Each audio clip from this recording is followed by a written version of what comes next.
Live from our 7 Tasmania studios, your nightly news with Kim Miller begins now. Good evening, everyone. The door is officially open for hundreds of wind turbines off Tasmania's north coast. With a green light from the federal government, the Strait offshore wind zone could provide green power to half the nation's east coast. But we shouldn't expect to see blades turning before the 2030s. Stretching from east of Bridgewater to west of Wynyard, the 7,100 square kilometre Bass Strait offshore wind zone is no longer up in the air, locked in today with an agreement between the state and federal governments. This wind zone has the potential to create 20 gigawatts of new, reliable, renewable energy. That's a lot of energy, enough for millions and millions of homes. This would have been the view from Georgetown and Devonport under the initial plan to have the turbines 20 kilometres off the coast. But following consultation, the zone has been moved a further 10 kilometres away and its size reduced by almost a third. At 30 kilometres you can hardly see them on most days. You do really have to work hard to see an offshore wind turbine. Developers now have until March next year to apply for feasibility licences, which will only be awarded to those who can prove their project will deliver the most for Tasmania and Australia's energy sector. Tasmanian State Government already has memorandums of understanding with a number of offshore wind proponents who are interested in participating in this zone. It's likely to take more than a decade before development is fully realised, but industry is excited about the future. So we're really pleased that this will help with the construction. Obviously big jobs, a lot of concrete goes into these fixed structures in the ocean. An offshore wind industry will help Tasmania maximise its potential as a green energy powerhouse and in the process create thousands of jobs. This is a new dawn for renewable energy in Tasmania, a place that already has a very long and storied tradition, and we look forward to the jobs creation and the prosperity that this potentially brings to Tasmania. Melinda Ogden, 7 Tasmania News. The forensic pathologist who conducted a post-mortem on Robert Greig after his body was found in a burnt-out car in Nugent says he most likely died by heat trauma. He couldn't find positive evidence of a bullet wound, despite a shot being heard by multiple people, Ruby Cairns reports. A number of key witnesses have given evidence on the final day of the inquest into how Robert Greig died, including the forensic pathologist who did the post-mortem on the body found burnt out in the car near Bushland in Nugent. He's told the court there was no positive evidence of a gunshot wound on Robert Greig's body, but did conclude that Robert Greig was alive when the car first became alight. Robert was tracked down by police after a 2-week police chase, initiated after he shot at 3 officers outside New Norfolk. Tasmania Police today responding to claims made by Robert Greig's father, Gary, that officers played a role in the death of his son. Counsel assisting, asking a sergeant who attended the scene, "Do you have any concerns about Tasmania Police's conduct on the day of Robert Greig's death?" He replied, "No. Mr. Greig is a grieving father," labelling the theory complete nonsense. While Fabiano Cangelosi, the lawyer who Gary Greig says provided him with information, agreed there were problems with its reliability, admitting it appears there was no officer in the vicinity of the vehicle at the time it caught fire. A full coroner's report will be released in due course. Ruby Cairns, 7 Tasmania News. 2 teenagers have been charged, accused of setting fire to a trolley full of cardboard inside Coles at Kingston Plaza around 6 last night. The blaze forcing shoppers to evacuate and the store to close. The smoke causing up to $75,000 worth of damage. They've been charged with unlawfully setting fire to property. The store has since reopened. A Gagebrook man has faced court accused of being involved in a shooting which left another man with non-life-threatening injuries in Bridgewater on Tuesday night. He's facing 9 charges, including aggravated burglary and recklessly discharging a firearm after being arrested in Glenorchy yesterday afternoon. Authorities are going high-tech as they prepare for the upcoming bushfire danger season. A fleet of aircraft have arrived in Hobart, while AI cameras are being stationed across the northwest, both vital tools in the state's firefight. 9 specialised aircraft touching down in southern Tasmania, ready to play a crucial role in the state's looming bushfire season. Tasmania is one of the most bushfire-prone places on Earth, and aerial firefighting is key for us to be able to keep our communities safe. The fleet, including a mix of firebombing, aerial supervision and aerial intelligence gathering aircrafts, helping to strengthen Tasmania's disaster preparedness. They're set up for running grass fires, urban interface firefighting, and also those fires we get out in the World Heritage Area. It brings Tasmania's capabilities to 15 aircraft set to be stationed across Hobart and Launceston over the summer season. Below this aircraft is an MX-10 camera. Using this technology allows crews to monitor fires from up to 20 kilometres away. While capabilities in the air take flight, work on the ground is also being done. 4 new AI-powered fire detection cameras are being deployed around northwest Tasmania. Once a fire is ignited, really the best chance of mitigating that risk is to hit it hard and hit it early. And with this technology, we're scanning the landscape every 2 minutes. Capable of detecting and alerting to bushfires up to 30 kilometres away using high-definition panoramic cameras. We use AI detection during the day to detect smoke. We use AI at nighttime to look at heat signatures. We also pull in satellite data. Authorities say today's launch should come as a reminder for locals to have a bushfire-ready plan in place. And that's where we rely on the community being prepared, ready to act should a fire take off in their area. Rebecca Gardiniaris at 7, Tasmanian News.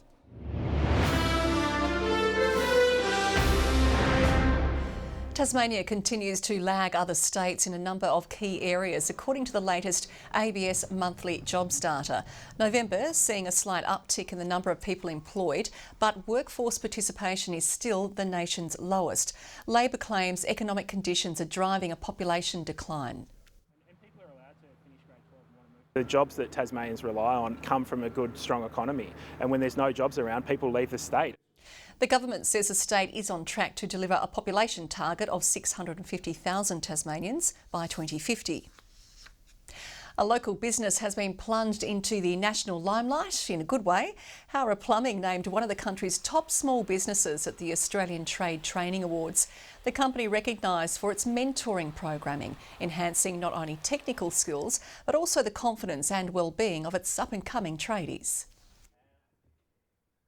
I feel like I've developed not only on the tools but career-wise as well. I've been given so many different and unique opportunities. They've also been working to encourage more women into the trade. We absolutely want to see more females participate. At the moment, there's about 13% participation. Judges impressed, 40% of their staff take part in ongoing training. A Tasmanian mother is pleading for answers after naked photos of her 14-year-old son circulated the internet. She says when she told police, instead of helping, they turned to victim blaming. Experts warn it's a story told too often. The names of some people in this story have been changed to protect their identities. It's something no parent wants to hear. He came into the lounge room, would have been about 10:30 at night, and he said to me, "Mum, I've just had a heap of nudes leaked." Mum Aileen says her son Henry's social media account had been hacked, with indecent photos of him and his girlfriend distributed online, including on an adult pornography site. The next morning, they went to the local police station. When we got there, it quickly became apparent that they weren't interested. 2 officers told them there's nothing they could do and that if police were to look into it, Henry would be investigated for being in possession and sharing child exploitation material. The law is supposed to protect them, not go after them. Since we spoke to the family, Tasmania Police has apologised for the way the case was handled and that senior officers will soon meet with them. It's now in the hands of the E-Safety Commissioner for investigation, including the claim that Henry's social media account was hacked. You know, this is a form of sexual assault when intimate images are shared without consent. Experts warning these sorts of situations could end deadly. Sadly, we know too often that, when these kinds of situations happen, the worry and shame that children might have in terms of being able to disclose can lead to really awful and perverse outcomes, including children and young people taking their own lives. We know that this is a massive suicide risk for kids. We know this. In a statement, Tasmania Police urging the public to remember that once you send a picture to someone else, you lose control of it, and that they recognise the importance of a victim-centric approach and is actively implementing changes to foster a trustworthy and safe environment for reporting of child exploitation matters. We want them to have the support that they need to navigate. They don't need to be shamed or threatened. Not every kid can go to their mum and say, hey, I made a mistake. Something awful has happened. There's a lot of kids that would have to deal with this on their own. Lily Thompson, 7 Tasmanian News. Well, Flinders Council is rattling the tin in Canberra ahead of the federal election, hoping the major parties will commit $20 million to upgrade the island's airport. It hasn't had much love since the 90s, and aviation regulations have changed a lot since then. The airport is a key piece of infrastructure, especially for the Royal Flying Doctors. Really is our main access point to the island. We consider it part of our highway, keeping up with all the requirements, which often have run for millions and millions of dollars. It's just really beyond us as a council. Most urgent is $3 million to upgrade the World War II era electrical system. The rest of the money will bring the runway up to standard. Launceston's iconic City Park monkeys have learnt their fate. Council will impose a breeding ban, using the final meeting of the year to vote in favour of sterilising the primate population. After 43 years, the fate of Launceston's favourite troop comes down to this. We'll put it to the vote then. All of those in favour? All bar one councillor voting to revoke the City Park residents' citizenship, adopting a recommendation to start desexing the population, which will see the popular display gradually phased out. Today we get to make a contemporary, evidence-based decision for these monkeys. After discussing the genetic integrity of the troop and other ways to address inbreeding concerns. What I'd hate for us to do is sit here and turn that enclosure into a test tube science experiment that only really delayed probably the inevitable. It was ultimately decided it's time for them to go, but not for at least 2 decades. It is not indeed the end of the monkeys today or tomorrow. This is planning for the future. Council will now consider what life will look like for the remaining monkeys, including the hefty price tag to upgrade the overstretched enclosure. This is not appropriate. If we are to keep these monkeys for the next 2 decades, we will need to spend significant funds. We'll need to enclose this entire enclosure. And what will happen once numbers dwindle. What we do not want to see is like what happened with the last Tasmanian tiger, when he was seen pacing up and down his enclosure. But until then, it's monkey business, almost as usual. Victoria Risto, 7 Tasmania News. Cricket legend Ricky Ponting is being honoured with an academic accolade from the University of Tasmania tonight. The former Australian captain receiving an honorary doctorate, recognised for his outstanding contribution to sport and the community. The homegrown hero is among some 500 graduates celebrating their degrees in Launceston, many of those taking to the streets for the Town and Gown parade this morning. Cat shelters have seen a dramatic rise in Tasmanians putting a furry friend on their Christmas list. The 10 Lives Cat Centre unable to keep up with demand as we enter kitten season, just yesterday taking a record 50 kittens into its care. It's a little bit later this year for us and the kittens are really coming in. So as soon as we get 7 or 8 desexed and ready for adoption, they're at this stage of the game flying out the door. The group also looking for another 50 foster carers to look after the kittens before they find their forever home.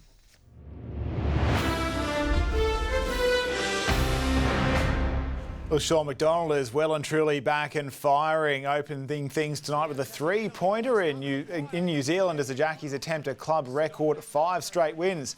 McDonald and Jordan Crawford are leading scoring as the Jackies pull away on the board, currently ahead 59-42 at half-time. Meanwhile, the Chargers have gone shopping in the NBL 1 East division, signing back-to-back league MVP William Cranston-Loan. The point guard averaging 21 points and 6 assists per game, playing for the Maitland Mustangs last season. He's on the cusp of being in that NBL position, especially if there are more expansion teams. Obviously, that creates more jobs, and I think he's right there. So to be able to develop his talent and put some good skill development sessions in throughout the season, I'm very excited to see where he can go. He'll team up with Tassie big man Ollie Angerstein, who's re-signed with Hobart for season 2025. The Tigers women have almost a full roster to choose from as they return from the WBBL break to resume the 50-over season. They're sitting third on the WNCL ladder, but just 1 point separates second and fifth. The key to locking in a fourth straight title might just be not taking themselves too seriously. We do enjoy playing cricket together and most importantly enjoy spending time together off the field as well. So I think that all plays a part into, our good performances over the last 3 years, that sort of on-field and off-field connection and camaraderie. They play New South Wales in back-to-back matches at Ninja Stadium Saturday and Monday. Good evening. Hobart 18 today, Launceston 22, Devonport and Burnie reached 20 degrees. Fingallow high, 24 there. The westerly winds did keep temperatures slightly below average. St Helens 23, Friendly Beaches 21, Ouse 20, 19 today at Grove and Flinders Island. There was low-level cloud that brought a few showers to the west and an isolated shower to parts of the east coast today. A good part of WA had thunderstorms with more over the tropics. A swirl of cloud is off the Western Australian coastline as well. Tomorrow, a high over the Bight has a ridge over the southern coast of the mainland. A small front is evident just to our south, attached to a low. Winds west to northwest up to around 30 knots around most of the coastline. Variable winds to 15 knots in the east. So we do have a strong wind warning from Wineglass Bay to Sandy Cape and also from Stanley to St Helens Point.